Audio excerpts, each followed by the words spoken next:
shouting honey to land like he's under attack. Neighbors peeking through blinds saying, Lord, not again. While he's out there making dolphin noises at 9:45.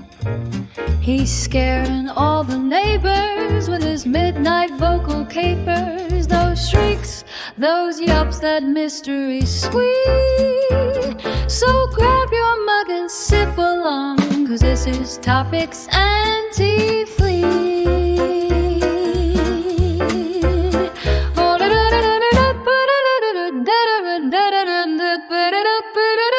He's that friend, there ain't nothing, talking about honey like she's something. And every time he screams the lamb, a raccoon files another complaint on demand. That's the sound he makes. There go the brakes. Neighbors praying, please let him go inside. But he's out there vlogging his dolphin cry.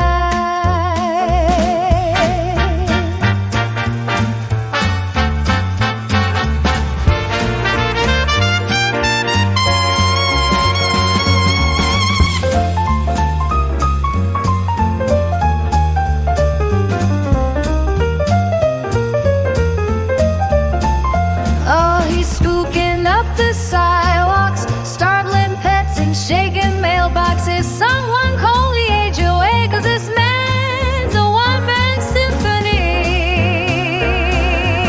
So, too riled in, grab your tea. We're spilling it hot and spilling it free. All the chaos, all the mess, all the shrieking spree, only on Topics Anti.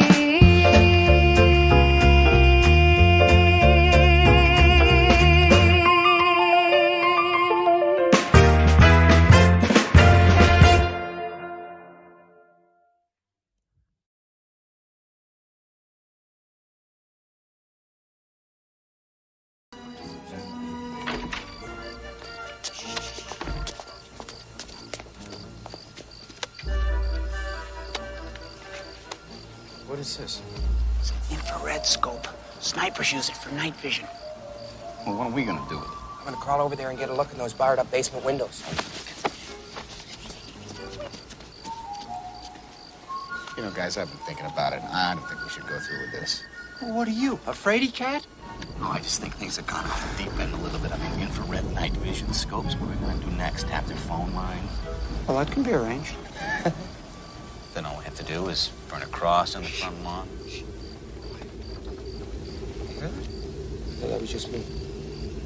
A low frequency hum or something. What is It's it? getting louder. Listen. Is that a transformer or something? The goddamn power company. I can't. Where is it coming from? I know where it's coming from.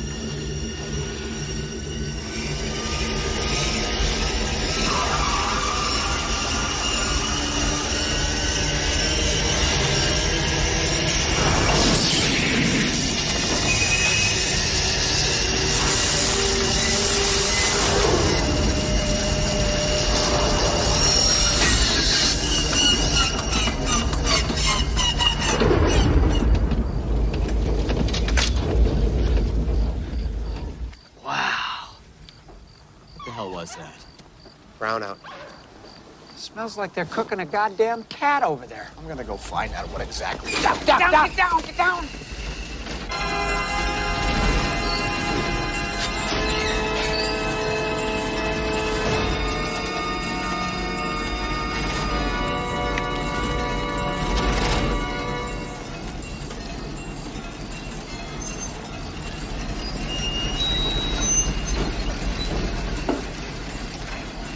No headlights.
See the news report now.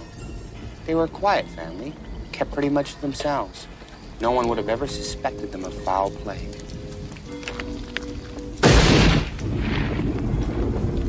I've never seen that. I've never seen anybody drive their garbage down to the street and then bang the hell out of it with a stick on. I've never seen that.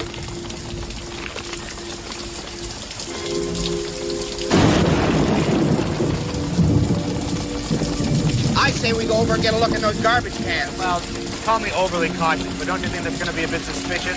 The three of us going through the garbage at 11 o'clock at night in the middle of a rainstorm? Affirmative. That garbage is going nowhere. I say we wait till first light. Scope me. I'm out of here.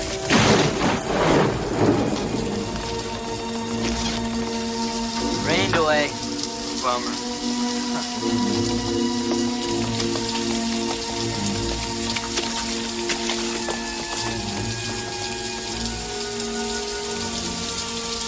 Ray, what was that you were saying the other day about half-cocked theories, I think? Was it Ray, sleep tight.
Let's get into these Reddit comments, shall we? Let's get into it, shall we, with these Reddit comments. Possibly the most embarrassing thing I've heard from someone on YouTube: leave these people the fuck alone. You scare them, Peter, by yelling at them when they walk by. They probably think you're that deranged neighbor that screams at people walking in front of his house. Talk about memory problems. Who repeats the same stories over and over again like he just heard them a second ago? Can you imagine trying to exist every day with some lunatic screeching inane nonsense at you? Ignoring him drove him mad. I love it. I can't even describe the grin, it's very sinister. He also does it while trying to stir the pot, starting crap between the gardener and her husband. Ooh. Which, by the way, those two avoid him like the plague. I've seen that grin many times. It's like he's sizing them up and looking for content. Watching them to see what he's going to say about them next. It's like he's scanning them with a detached smile. In Peter's latest vlog, per usual, his loud shrieks from his cozy chair on the porch at around the 35-minute mark. He screams out, "Hey, are you going to get pickled?" You can't hear the response, but you could tell it was less than enthusiastic. He proceeds to ask, "What about the peanut butter beer?" Response? Crickets. He looks at the camera and says, "Oh, that's sad. That is just a sad thing about this neighborhood." Okay, Peter? What's sad? He proceeds to flag down the next walking neighbor, asking loudly, "Do you know those two that were just in front of you? Don't say names, but do you know them?" He shuts off his camera to go gossip with that walking neighbor to confirm that the previous walker's peanut butter beer lady must be suffering from dementia because she chose not to respond to the weirdo screaming from his porch. Good for you, peanut butter beer lady. Ignore him. The mayor of Noseville, the prying and meddling screaming neighbor man baby that yells for attention as folks walk by. I would despise walking past his house if I lived there. Round of applause for the beer lady. Thank you for the giggle. This just reinforces the fact that Peter is delusional. He wants to believe, and wants his audience to believe, that he is so close with his neighbors. They are such a tight-knit community who take care of each other. Then reality strikes and we see his actual interactions with his neighbors. He repeats the same greetings and phrases to them for years. They get sick of him and start to avoid him. Really makes you question the validity of any of the stories he tells. Bingo. That's what I've been saying lately. I think he makes everything up to fit some bizarre narrative in his head. He tries so hard to create an interesting personality because he has none. He does nothing and is not too intelligent, and he has to manufacture everything about himself. I must admit I laughed my ass off when he stopped the next walker to ask if she knows if the peanut butter beer walker who just passed has dementia. BC she didn't respond to him the way she has in the past.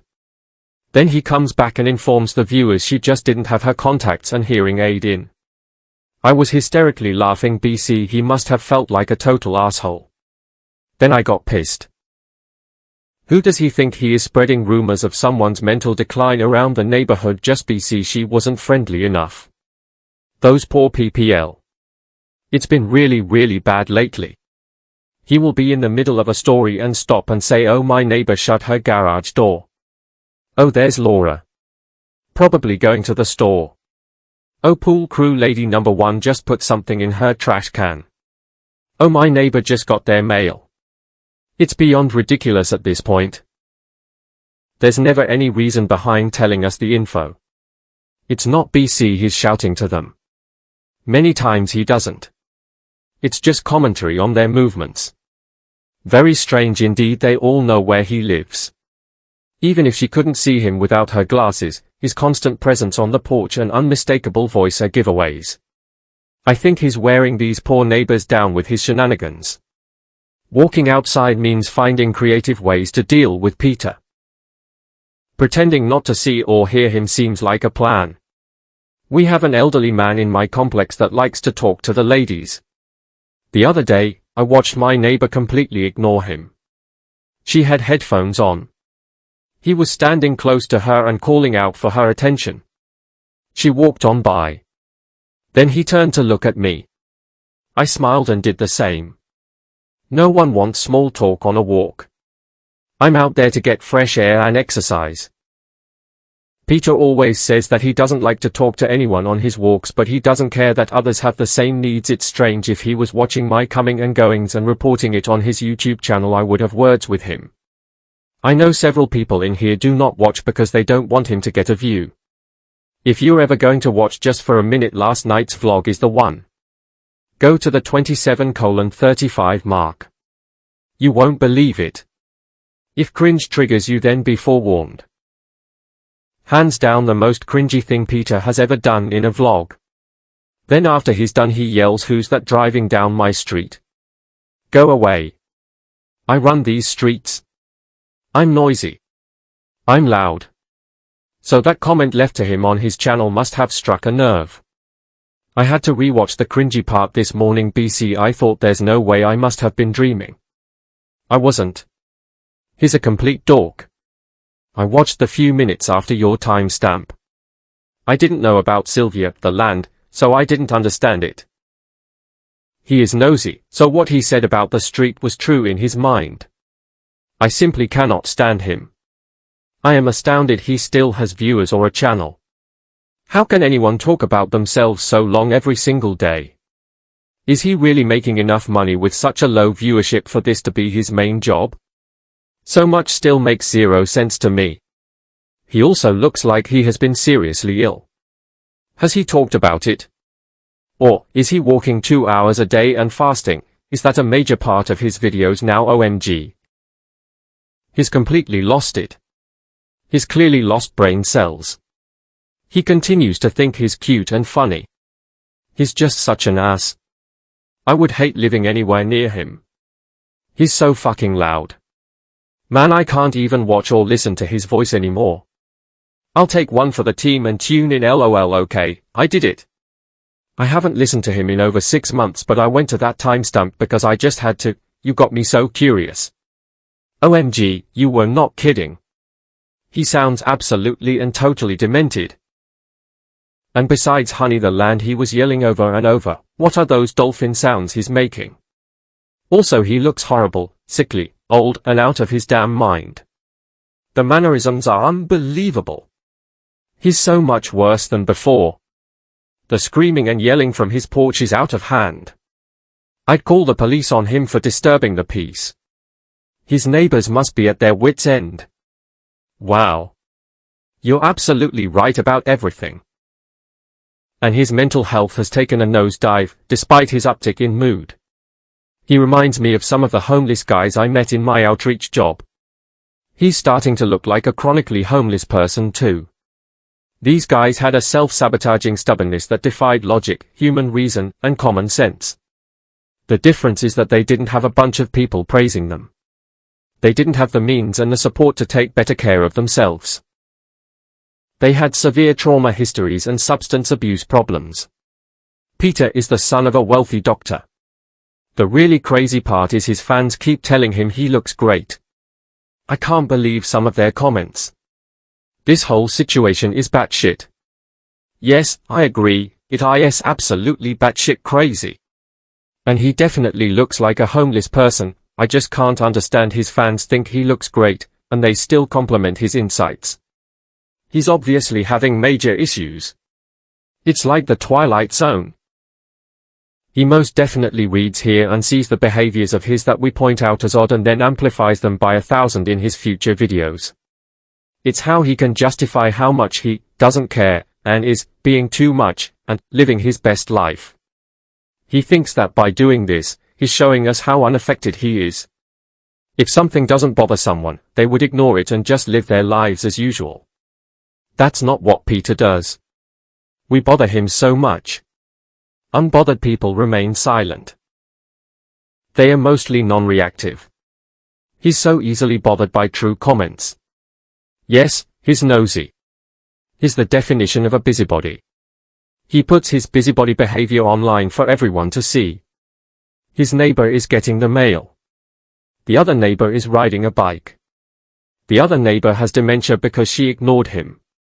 His doctor said he should start meditating in silence every day. Pigs would fly first. LOL, he didn't even have the wherewithal to be somewhat embarrassed by acting like a complete loon. He has zero self-awareness. What does honey the land mean? The newest phrase that he won't shut the fuck up about. LOL, I watched this part yesterday and felt embarrassed. Peter has to be the stupidest fucking YouTuber that ever existed. Guys, as always, leave your comments down below.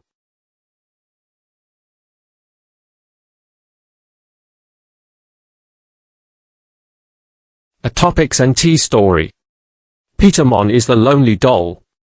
Once upon a time, tucked away on a dusty bookshelf somewhere between driving and vlogging and how to act like a complete ass, there sat the lonely doll, except this copy had been updated. The cover now featured Pete perched dramatically on a pink gingham pillow, clutching his Ozempic pen. Inside the pages? Pure chaos.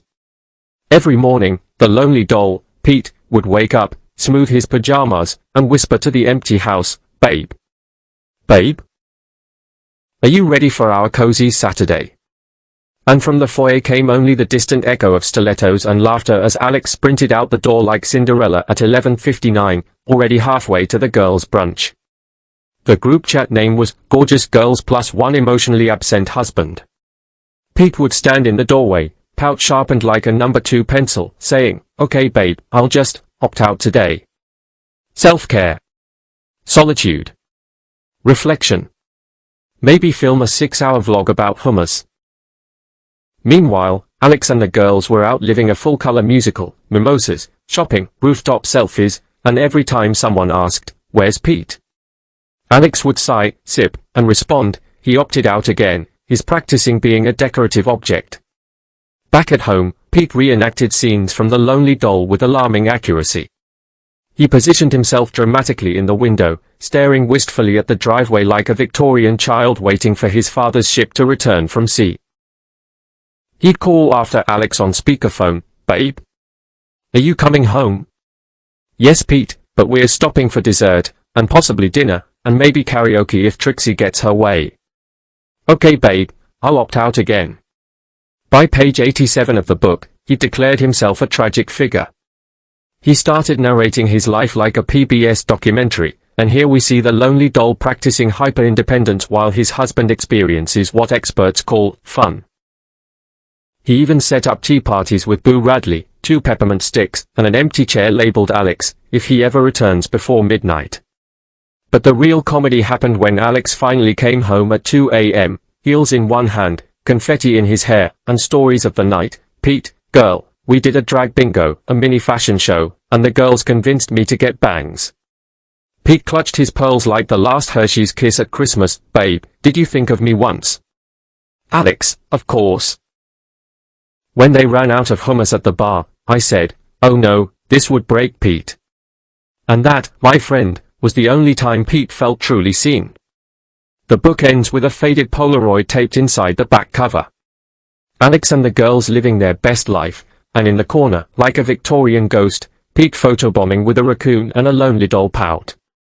The last printed line reads, if he opts out one more weekend, the publisher will be forced to release a sequel, The Lonelier Doll. Feet photos and fountain pops.